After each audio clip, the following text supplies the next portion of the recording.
Hey guys, Scripted here with another video, and we're going to do some Andor episode 3, and this is the big controversial one that I've been hearing about for the last 4 days, and so I'm looking forward to seeing what exactly this whole hubbubaloo is about. I do have some, I kind of know, obviously, I'm on social media, but I didn't want to judge anything until I saw it, and based on what I've heard, I have some interesting questions that maybe people are missing. I think people are talking about the particular incident in this episode from the wrong angle for the most part. They're not thinking about maybe what they should or asking the right questions. So let's get into this, and we'll get to that point. I don't know when it happens in this episode, but apparently it happens. And I just want to review this anyway because I always review Star Wars shows, and so far this one has been much like the first season, a lot of just wasted time and very, very slow plot development. And people will argue that, it's all about character development. But even the characters don't really develop a whole heck of a lot.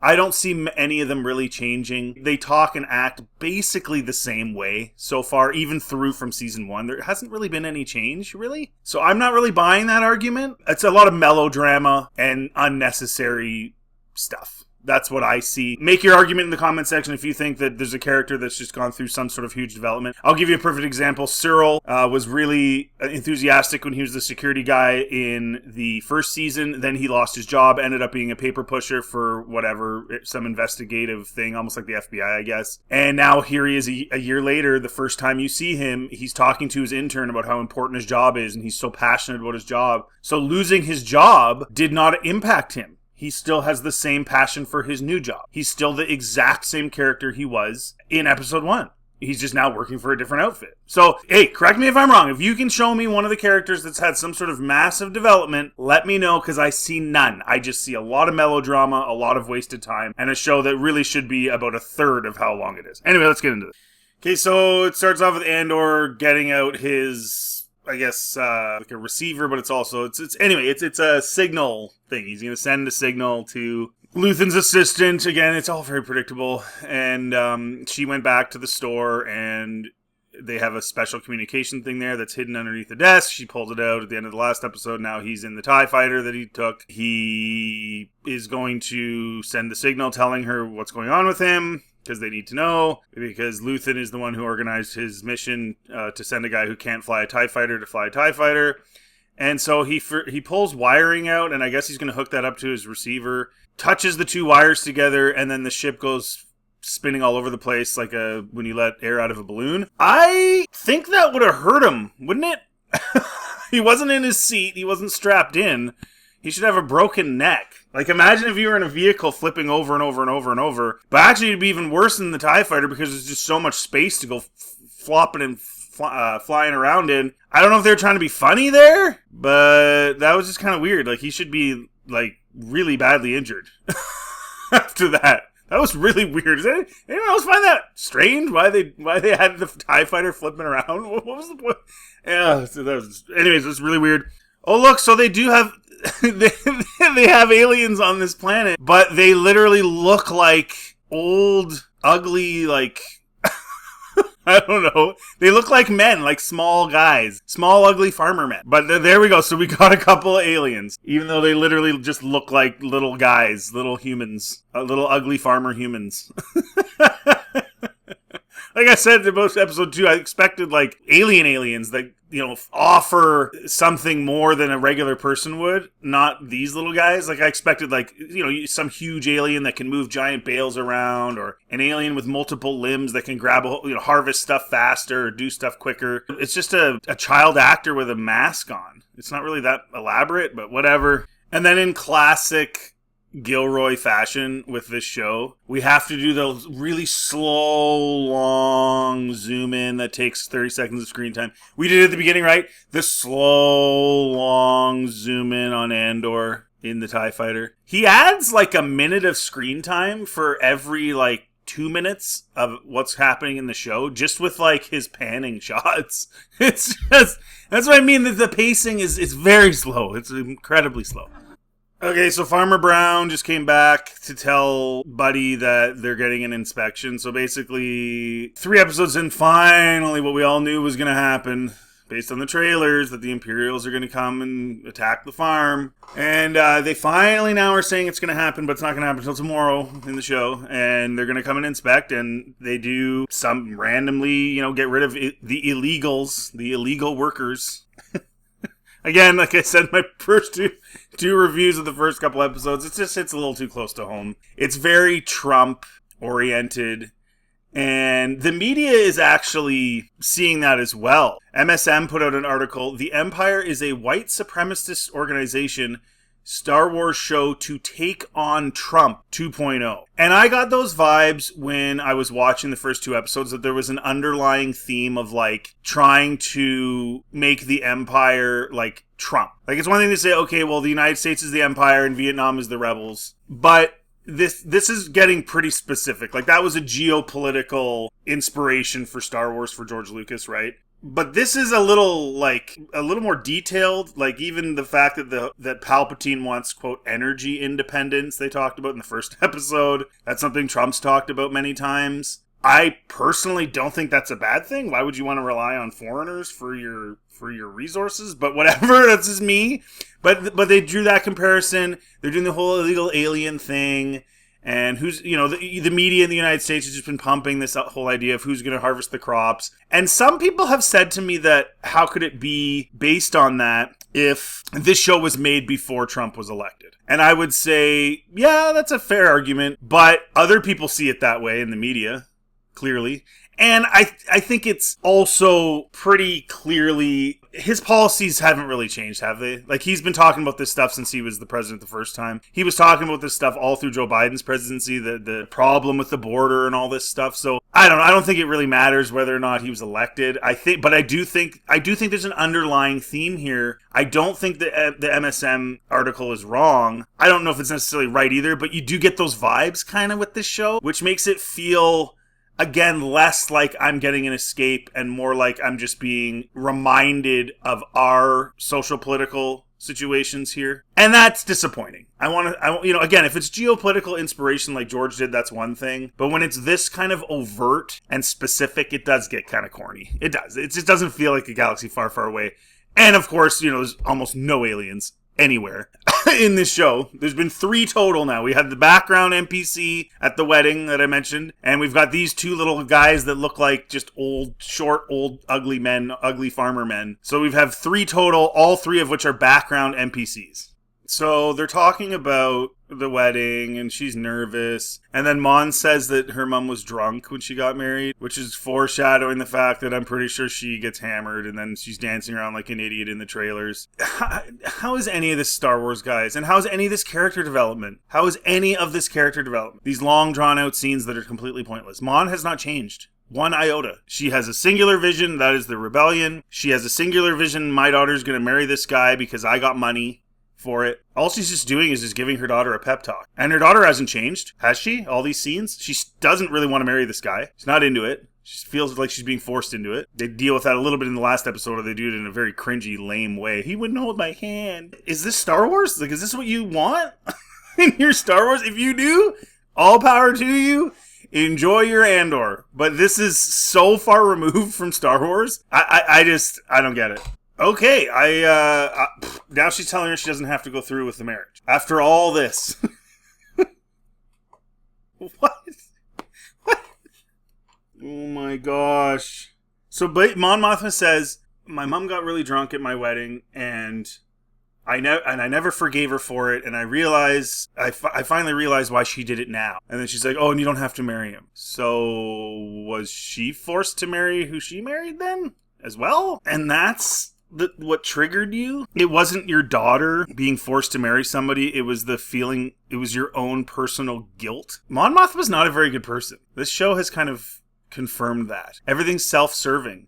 She pimped her out in the first place for her own agenda, and now she's telling her she doesn't have to do it because of her own personal guilt. Not because her daughter doesn't want to. That's gross. This show just is gross to me, guys. I'm sorry, but it's just, everybody's gross in it. They're all just, ugh. Then her daughter says, I wish you were drunk. So what did you think was going to happen here? Like, your daughter's not an idiot. She recognizes the only reason you're saying that is because of your own guilt, not because you give a crap about her. Way to go! Mon Mothma, the rebellion head and the New Republic Chancellor, is literally an absolute piece of crap in her personal life.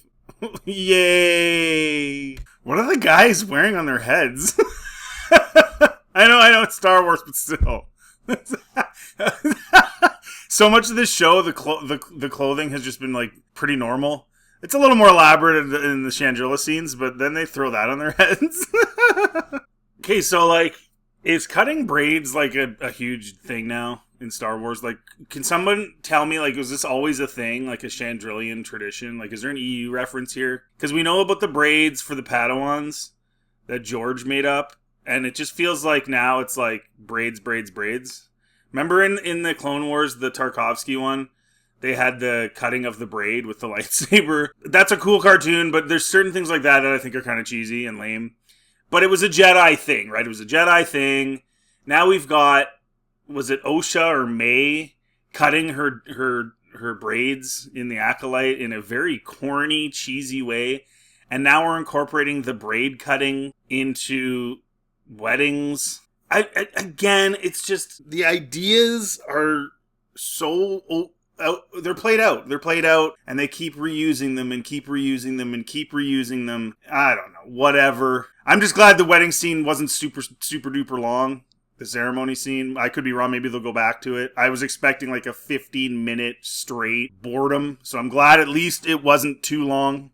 See, like, and this is one of the things I was talking about in my previous video. The apartment is very, it's almost like an Art Deco, modern, chic apartment you could see today on Earth. It's really not that far removed.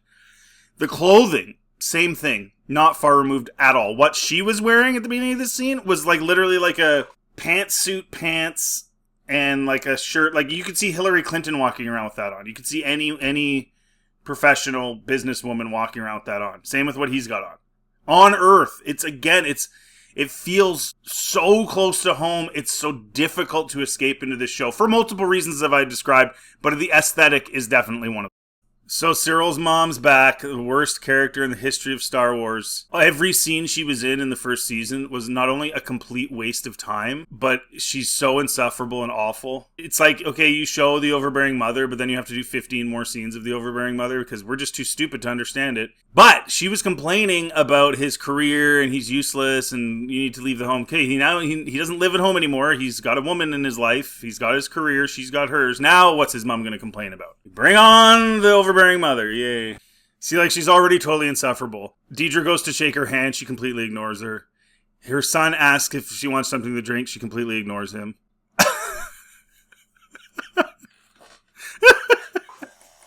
If that's my mom, I'd be like, Mom, why are you acting like this?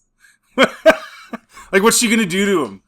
What, can he be like, Mom, like, you just ignored her shaking your hand and ignored me. Like, what is wrong with you? But he's too scared to do that? Why? You have your own life now. You don't live with her. There's no reason for you to care what she thinks at this point. I don't know. It's just, I don't know who this relates to. Maybe there's a guy out there. Let me know in the comments. Are you that guy that you have your own life, you're in your 30s, you've got your significant other, your mother literally has nothing to do with your life other than visiting, and you still can't tell her when she's being rude? Is that a thing? Let me know. Okay, this is good. This is the first time I'm laughing in a good way because his reaction to his own mother is actually pretty funny. Like, she's just so awful. Oh, it's so pretentious and annoying. Anyways. Okay, so Andor's ranting and raving about the ship and the drop zone and everything else. This was organized by Luthen, and I said from the beginning, Luthen looks pretty stupid that he sent Andor to fly a ship he doesn't know how to fly. It's possible this was all unbeknownst to Andor, but it does make Luthen look like an idiot, as far as I'm concerned. So, I don't know. It's just, whatever. Either way, he was sending him to an Imperial outpost that tests, a test site that tests ships and stuff like that. he should have been a person with some background in flying Imperial ships, which Andor is not. Pretty stupid. So Andor finds out that there's a signal block on the planet, on his home planet, the wheat field, the rebel moon planet. He hangs up the phone and he's going there now. And we know that there's a signal block because the Empire's doing their audits, right? So, just another insufferable scene with this lady. Is this going to lead somewhere? We're now in season 2. We're now over a year later from season 1. Is this going to lead somewhere? Like, is the end goal of this he's going to tell his mom off? If that's what this is about, that sucks. I don't want to watch generic drama. Sirill's finally told his mom off. I'm going to tweet about it. Like, you know what I mean? Like it's just so blah. This is supposed to be Star Wars. Now, one thing we did get out of that scene is we finally find out that Dedra was raised in an Imperial facility because her parents were criminals. Did we hear about that in the first season? I don't remember. Let me know in the comment section. If we didn't, this is kind of the point I'm making. Why? It's not character development to make a person wait until they've watched 6 hours of a show before revealing what one of the main characters in the show's background is. That's not character development. That's just drawing it out for the sake of drawing it out. Now, on the flip side, I will say, at least with Dedra, we do see she does have a home side to her. So she's, certainly quite crass and deliberate and orderly and all those things when she's at work, when she's got her uniform on. She's still the same way to an extent, but at home she is a little more open and normal and less intense. And so there's that, I guess. So that's what we've got. In 6 hours of Dedra, we learned she has a good attitude about her upbringing, even though it had to do with her parents getting arrested. So she's not a total meanie, I guess. So that's what we've gotten after all this time. Character development. Why did it take this long? Like, what a slog. By the way, does anyone else think that this kid looks like he's like 12? I have an 11-year-old son. That's what it reminds me of. This kid looks like he's tiny. He's shorter than her. He looks like he's 11 years old, 12 years old. She looks young too, but he looks really young. Like, what the? So then we see this scene where, remember when the old guy, Farmer Brown, came and told them they're getting an inspection and they said they're going to leave? So they said they're going to leave, go to the 800 block or whatever to avoid the inspectors. They're going to go at night and try to sneak to the 800 block where there's apparently a couple jobs to do. And he gave them an emergency job card. So if they do end up going there, they'll be like, oh no, we're supposed to. So anyways, so we know that they're preparing to leave and go, but then we have to have this other scene that they just showed of them gathering their things. What was it? Why? What do we need to see that for? What was the purpose of that? Just to waste time. We already know they're leaving. You could have skipped right to the part where they're loading up their speeder and leaving. And then we get to see if they make it there. You didn't have to show that part where they're filling their bags with tools. For what? What was the purpose of that? Oh, Sirill's losing it. He's going to lose it on his mom. It's going to happen. He's going to freak out on his mom.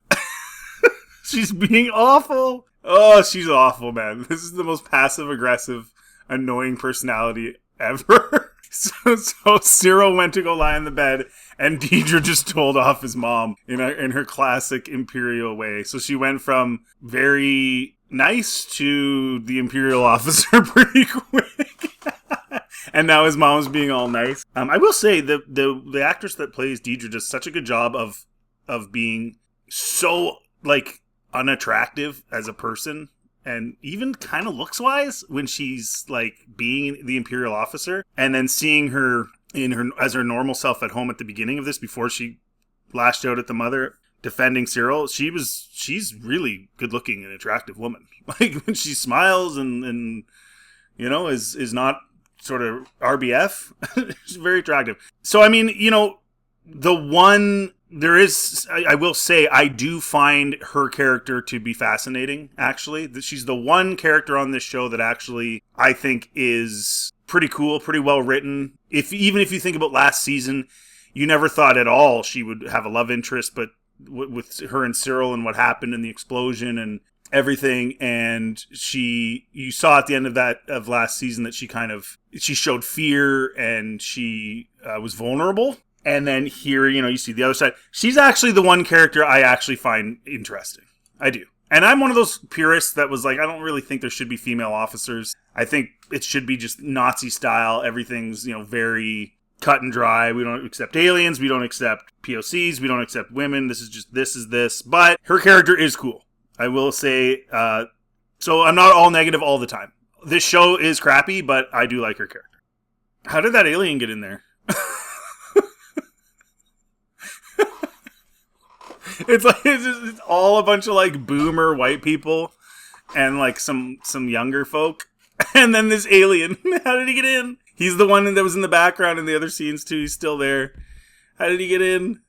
he's party crashing. So here we have basically the same scene again that we had last episode. Where Buddy there, the gray-haired guy, comes in. So first we get a minute-long diatribe of some random guy's upbringing talking to Luthen. The gray-haired guy bumps into him, goes over to Mon Mothma, and basically says what we already know, that they're going to have a meeting next week about the fact that he's not happy with the money situation. He gave money to the rebellion. The only thing that was added to this was that he basically tells her that he's friends with the kid who's marrying her daughter's dad. Okay, like, I mean, it's pretty obvious that this guy is going to cause problems for her. He's going to reveal to the Empire or something, or he's going to reveal to law enforcement what's going on.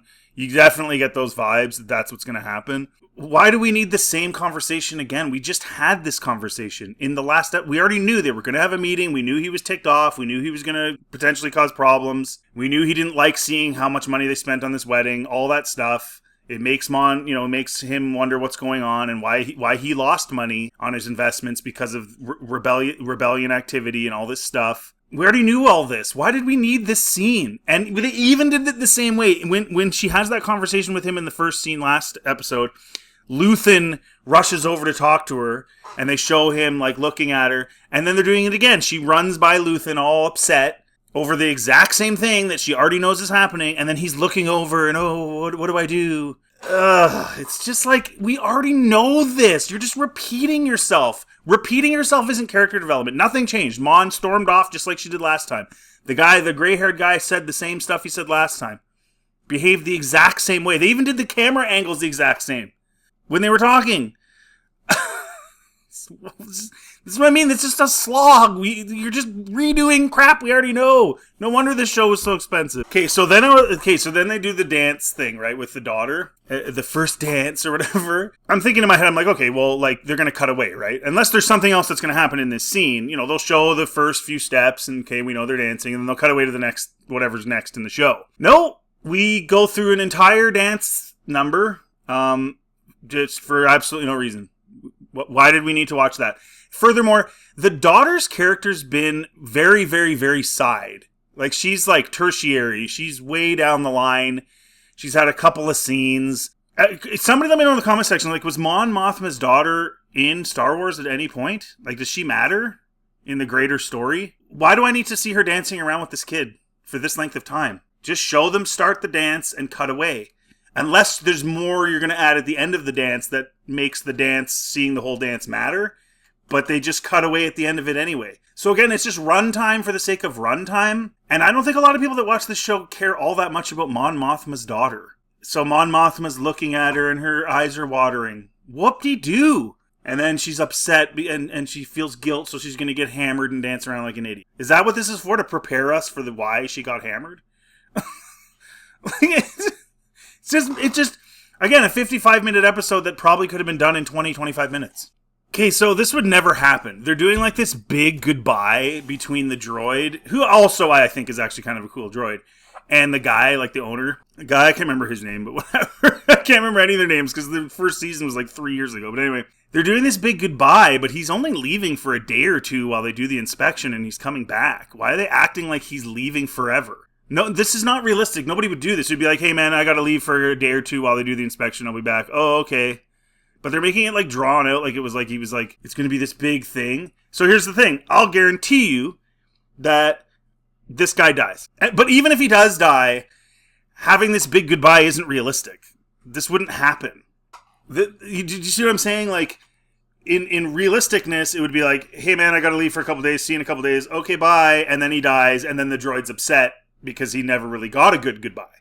But they're drawing this out like it's some big deal when it shouldn't be, which tells me he probably is going to die, but it was handled completely wrong. Anyway, whatever. Okay, so then they discussed that they should leave earlier because they saw the ship go by. It looked like a tie, but it didn't really look like the one Andor was in. I don't know, it's hard to tell. They're like, oh, we better get out of here so we don't get pinned down. And then it cuts to these two. And there was one other scene earlier of them like talking, and it felt like they were like a couple. But again, it's just, there's too much going on. I don't know who this chick even is. Do they even say her name in the show? Like, you can't just have a couple scenes of them talking and then I'm supposed to be invested in their relationship when it's a tiny thing over here on the side. It's a lot like what I was saying about the wedding dance scene. It's like, that kid had one line in the entire show, and it was at the wedding. And the daughter, I mean, she's had a couple scenes, but I'm not invested in her character. I'm not invested in this chick. Who cares?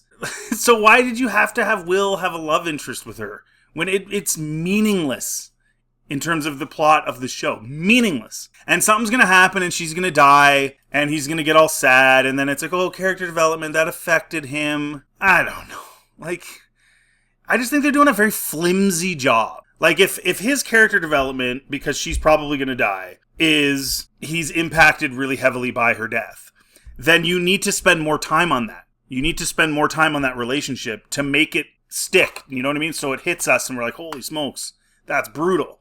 But you don't. You spend a 20-second scene before and this minute-long thing. I don't even know who she is. I don't know what she's about. I don't really know anything about her. I just know she's a farmer. And then you spend these long, drawn-out scenes over here, and then you do the same scene over again and waste all this time when if you wanted this to be an issue for us, you should have spent more time on this. Like, what do you want us to be invested in, Tony? That's what I'm asking. Because it's all over the place. It's Game of Thrones. So the Imperials are beginning their inspection. Okay. And everybody's running away. Buddy left his speeder there, so now he has to run home, which is probably pretty far. Okay. And then, like they did in the first episode, or was it last episode? They're playing Dance Mix 92. It's literally just like bass level crappy techno music. So I'm not even really sure what the point of that was. Luthen talked to her about being protected or something, and she's like, why? Or something, and he's like, something about it must be nice or something to not know what's really, I don't know. Honestly, just another pointless scene. It's the same scene we already saw. Basically, they just broke up the scene that we saw last time with the gray-haired guy, and then Luthen rushing over to talk to Mon. They just broke it up into the exact same scene again, just into two cuts, with the farm stuff in between. That's literally all it is. Oh, here we go. Mon's getting liquored. Like, do you guys really think that this is this great of writing? I told you, they foreshadowed it by her saying her mom did, and then her daughter's like, I wish you would. Ooh, that is so deep, man. It's just... This show sucks, guys. I'm sorry. I know some of you like it, but it is not very good at all. It really is not. Okay, so now we're going to get the classic modern style TV show movie where they're going to have the farmer people getting attacked, arrested, killed, whatever, fighting with the Imperials, what appears to be the beginnings of a Grape scene, they're going to cut back to Mon Mothma getting hammered and jumping around. Which, if you're me, that just makes Mon Mothma look like a piece of crap. So here you have all these rebels who were involved in an uprising on Ferrix in the last season. They're living their lives. They're struggling. They work hard. They're rebels, but they're taking more physical risks than she is. But they're certainly not having fun, and here she is having fun. I guess that's what it's supposed to be. Like, look what they have to deal with, but, you know, Mon's all... Like, it makes me think, like, she's, like, just, like, her anxiety is not justified, you know, when it's compared to what those guys are going through. I don't know, but anyway, that's just what they do, right? They do, like, the really awful stuff over here, and then everybody having fun here, and then they cut them back and forth, and it's like, it's whatever. Like, it's not the worst thing in the world. I also want to mention the guy that's going to do the essaying. He saw all their stuff look like it was packed up. And then she told him that there was an emergency fix and where it is. And he's like, oh, that's pretty far away. So like that kind of gave him more of a green light because he kept asking like, where is everybody and all that stuff. And she basically told him that they're very, very far away by telling him all that stuff. So it's kind of sucks that their attempt to escape kind of emboldened this guy more to do this kind of thing. But anyway. Okay, he just said, I know you're illegal. We've been counting visas. Why would they use the exact same term that is used in the United States? Visas. Really? Really? You couldn't have thought of anything else? This is supposed to be this amazingly written show, and they use this exact same word, and that's what I've been saying. Whether or not you believe that it is like about the social political situation in the United States, the domestic issues in the United States, whether or not you believe that, if let's say that wasn't the motivation for this stuff, then at the very least you'd say, well, that's pretty crappy writing. You couldn't think of a different thing to call it than what they call it in the United States. Do you know what I'm saying? That's kind of weird. So he basically implies that, he could deport her if she doesn't do what he wants, basically. It's pretty much what he's implying. Okay, whatever. I will say this, as it relates to the border, that type of thing, the Grape and stuff, that happens between illegals. I don't know what's going on. This show is kind of funny, but it's not ICE agents doing that. I mean, I'm sure there's been an incident, right? There's probably been a very, very tiny, tiny number of incidents. I'm not saying there hasn't. I don't know. But if it was something prominent, we would have heard a lot about it. But you do know that that's happening between the human traffickers and all that other stuff. So that's just something I wanted to mention because it's like, again, they use the visa. They're trying to kind of almost play off of that American border issue, farming, fruit picker, illegal thing. But then at the same time presenting the SA coming from what would be the equivalent of the ICE agents, but that's not actually really what goes on. It's kind of the opposite. It's the smugglers and stuff. Anyway, I just thought I'd mention that. I just thought that was kind of interesting. I just wanted to mention, if you haven't watched my other two reviews, I basically explained that the entire scenes of Andor being stuck on that other planet with those bandits were literally completely pointless. They were just there so that he would waste time and arrive just in time for this inspection. And that's why I said that entire sequence, it should have been he steals the tie, heads straight home, and gets there just as the Imperials are getting there. And everything in between could have been completely removed. And the show would have been the exact same, except it would have been shorter. And we wouldn't have had to sit through the slog and waste of time. So Farmer Brown ratted out that he was there. And that's how the stormtroopers found him. He's gonna die, dude. That's why he said the long goodbye to the droid that made no sense. He's gonna die. What did I tell you? Cutting back and forth between the dancing with the crappy Dance Mix 92. Actually, I would have preferred that. Would that have like 2 unlimited or something on it? And then the horribleness going on the Rebel Moon planet. I think I have to address this whole situation. There's been an enormous amount of controversy about the scene I just watched online. I think people are, like I said earlier, I think people are asking the wrong question here. A lot of people are saying whether or not it belongs in Star Wars and all of that type of thing. I found it quite off-putting, actually. But I'm also thinking, the question I would ask is, what is the motivating factor for this being put into this show? And that's what I'm trying to figure out. Whether or not it should or shouldn't be in there is debatable. I'm not a fan, but then again, I don't think this show is Star Wars. This show is a generic drama with a Star Wars skin. It's very predictable. You might like it. I don't. I think it's a crappy show. And it never felt like Star Wars to me. Just because you throw a skin on it and have ships in it doesn't make it Star Wars as far as I'm concerned. There's a wheat field, for Pete's sake. It's a Rebel Moon wheat field. Like, remember when we all made fun of Rebel Moon for that? And then some of those same people think it's awesome that they're doing it in Disney Star Wars. So it's not very Star Warsy. So why did Gilroy put this in? What was the motivation? Because as far as Bix is concerned, her character didn't need this to happen.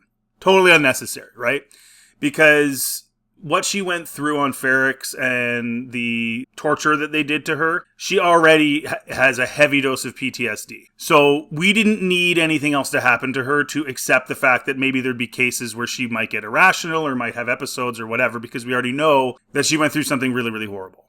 So that couldn't possibly be the motivation, could it? Because that would be kind of redundant, wouldn't it? So then the other thing I thought of was maybe it is to deepen the evil of the Empire, right? To make them seem even more evil than they already were before. Was that necessary in your mind? Leave a comment. Was that really necessary? Did we need that? I think I think you can reasonably assume that this type of thing is entirely possible with how evil the Empire is. At the same time, the Empire is, like I said in my last video, is very orderly. Order was the big thing, right, that Palpatine demanded. So this guy wouldn't be doing this because he's an Imperial per se. He'd be doing it because he has power over this person. She's an illegal, he can deport her. He felt like he had power over her individually.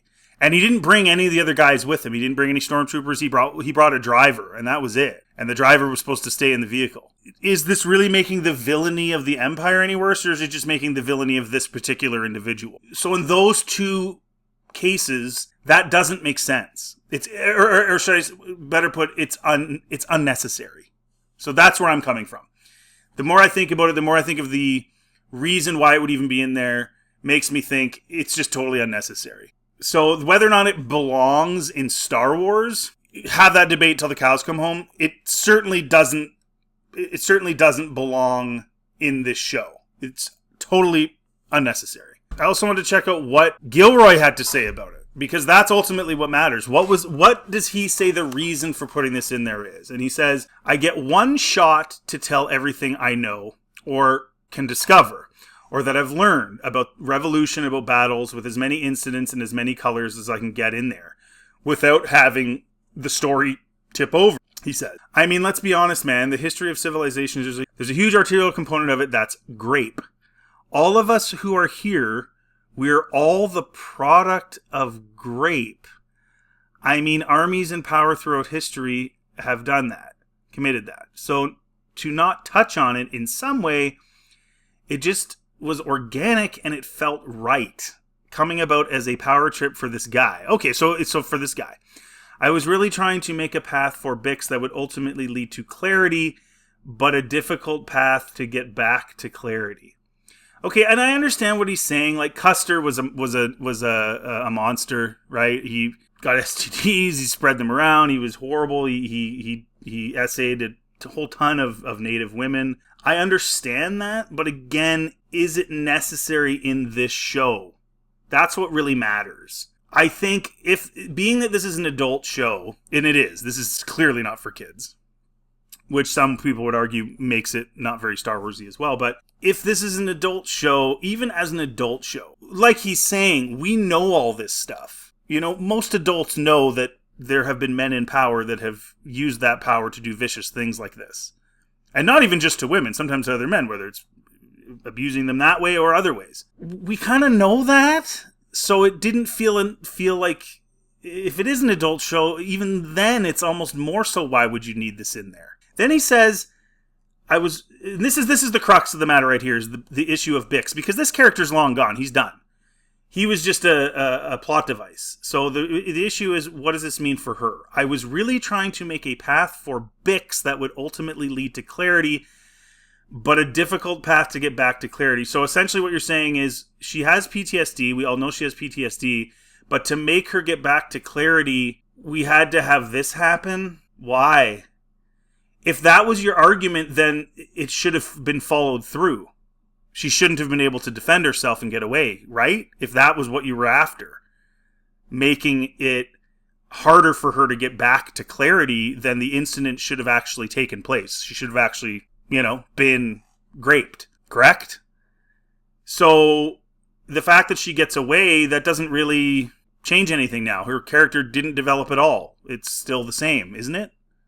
Am I crazy? So if anything, she probably feels stronger now, and it would be less difficult to get back to clarity, wouldn't it? So again, all those things to say, totally stupid scene. It's dumb. Whether or not it belongs in Star Wars, you guys have your debates till the cows come home, I don't care. It was stupid in this show. It did nothing to improve the show. It did nothing to build on anybody's character. His own reason for doing it doesn't make sense and contradicts the scene itself. So the whole thing is just stupid. And that's I wanted to address this, but I was waiting to see it. I hadn't seen it, and so I didn't want to say anything until I had seen it. It's not nearly as bad as some people said it was, but it's also just dumb. It's super stupid. It really, really is. And that's my take on it. Let me know in the comment section what you think. Okay, so this was the woman that they were like sort of, together. What ended up happening to her again, and why did they get separated? I don't remember in season 1. Again, it's like 3 years ago. You got to rewatch everything to understand. But yeah, so I guess they see each other, and this is like a big deal. Again, it's another one of those things where it's like they played a fairly prominent role in season 1, and we haven't seen this chick at all yet. So it's kind of like it's very anticlimactic, a lot of this stuff. The other thing I was gonna say is, why is she a chauffeur now? She's the guy's. How did she go from fighting the rebellion on that planet with Andor and all these people and ambushing the Empire to being a chauffeur for a gray-haired guy that's mad about his financial situation in Mon Mothma? That's an interesting one. Let me know in the comment section if there's something I'm missing here, because that's weird. It ended exactly the way I thought it would. This show's extraordinarily predictable. Buddy died. As soon as I saw that long scene with him in the droid, I knew he was going to die. Andor got away with Bix and her little brother, I guess, Will. I mean, the ending did have, I guess, a little bit of emotional weight. I just wish they didn't have to waste so much time to get there. They wasted so much time to get there. There's so much about this first 3 episode chunk that didn't need to be there. I did want to say one last thing. So you guys know my take. I don't think this show's very good. I think it's very drawn out. I don't think it's as well written as everybody else thinks it is. It's not as sophisticated as a lot of people think it is. It's pretty base level stuff. And you guys know what I think about that, and I've commented on all these different things about this show so far. So I did want to say one final thought, though, about this.